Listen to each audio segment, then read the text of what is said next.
ನಮಸ್ತೆ ಸ್ನೇಹಿತರೆ, ನೋಡಿ 2 ಎಕರೆ ಬಂದಿರುವಂಥ ಈ ಜಾಗ ಕೊಳ್ಳೇಗಾಲ ತಾಲೂಕಿಗೆ ಸೇರಿರುತ್ತೆ. ಇದು ಬೆಂಗಳೂರಿಂದ ಇಲ್ಲಿಗೆ 130 ಕಿಲೋಮೀಟ್ರ್ ಆಗುತ್ತೆ, ಹೆಚ್ಚು ಕಮ್ಮಿ 125 ಕಿಲೋಮೀಟ್ರು ಜಾಗಕ್ಕೆ. ಮೈಸೂರಿಂದ 70 ಕಿಲೋಮೀಟ್ರ್ ಆಗುತ್ತೆ.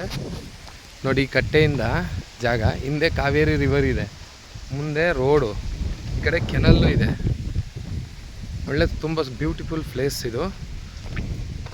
ಫಾರ್ಮ್ ಹೌಸ್ ಮಾಡ್ಕೊರೋರಿಗೆ ನೋಡಿ, ನೀರು ಹರಿತೈತೆ. ಫಾರ್ಮ್ ಹೌಸ್ ಮಾಡ್ಕೊರೋರಿಗೆ ತುಂಬ ಚೆನ್ನಾಗಿದೆ ಜಾಗ. ಇಲ್ಲಿ ನೋಡಿ, ಒಳ್ಳೆ ವ್ಯೂ, ಹಿಂದೆ ಹೊಳೆ, ಮುಂದೆ ರೋಡ್ ಇರುವಂಥ ಜಾಗ. ಅಕ್ಕಪಕ್ಕದಲ್ಲ ಒಂದು ಫಾರ್ಮ್ ಹೌಸ್ ಮಾಡ್ಕೊಂಡಿದ್ದಾರೆ. ಇಲ್ಲಿ ನೋಡಿ, ಈ ಕಡೆ ಕೆನಲ್ ನೀರು ಹರಿತಾ ಇದೆ, ಹಿಂದೆ ಕಾವೇರಿ ರಿವರು ಹರಿತಾ ಇದೆ. ಮಧ್ಯೆ ಜಮೀನು 2 ಎಕರೆ 7 ಸೆಂಟ್ ಇರುವಂಥ ಜಾಗ ಇದು. ತುಂಬ ಸೂಪರಾಗಿದೆ. ಒಂದು ಬೋರ್ವೆಲ್ ಇದೆ, ಮನೆ ಶೀಟು ಗಾಳಿ ಬರ್ತು ಕೆತ್ಬಿಟ್ಟಿದೆ. ಬೋರು ಮೋಟ್ರ್ ಅಲ್ಲಿಗೆ ಇಟ್ಕೊಂಡಿದ್ದಾನೆ.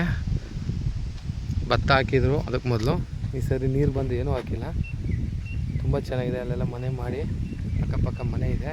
ವಿಲೇಜಿಂದ 1 kilometre highway road, Bangalore Kollegal 209 Bengaluru highway ರೋಡಿಂದ 1 ಕಿಲೋಮೀಟ್ರ್ ಜಮೀನಿಗೆ. ಇಲ್ಲಿ ಕೆನಲ್ 33 ಅಡಿ ರಸ್ತೆ ಇದೆ ಜಾಗಕ್ಕೆ. ತುಂಬ ಚೆನ್ನಾಗಿದೆ. ಹಿಂದೆ ಹೊಳೆ ಕೇಳ್ತಾ ಇರ್ತಾರೆ, ಹಿಂದೆ ನೀರು ಹರಿಬೇಕು ಹೊಳೆ ಯಾವಾಗಲೂ ಅಂತ. ಯಾವಾಗಲೂ ಹರಿಯುತ್ತೆ ನೀರು. ಈಗ ತುಂಬ ಜಾಸ್ತಿ ಇರೋದ್ರಿಂದ ಇಷ್ಟು ಬರ್ತಾಯಿದೆ. ಇನ್ನೂ ಒಂದು ಸ್ವಲ್ಪ ಕಮ್ಮಿ ಆದಾಗ ಈ ಥರ ಹಿಂದೆನೇ ಹರಿತಿರುತ್ತೆ. 365 ದಿನವೂ ನೀರು ಈ ಥರನೇ ಹರಿತಾ ಇರುತ್ತೆ ಜಾಗ. ನೋಡಿ, ಈಗ ರೋಡ್ ಪೇಸಿಂಗ್ ಇದೆ. ಇಲ್ಲ ಇಬ್ಬರು ಬಂದು ಒಂದೊಂದು ಎಕರೆ ಇಟ್ಕೊತೀನಿ ಸೆಂಟ್ರಿಗೆ ಮಾಡಿದ್ರು. ಹಾಲ್ದ ಮರ ಇದೆಯಲ್ಲ, ಅಲ್ಲಿ ತನಕ ಇದೆ. ತುಂಬ ಚೆನ್ನಾಗಿದೆ ಜಾಗ. ಹಿಂದೆ ಹೊಳೆ, ಮುಂದೆ ಕೆನಲ್ ಹರಿತೈತೆ.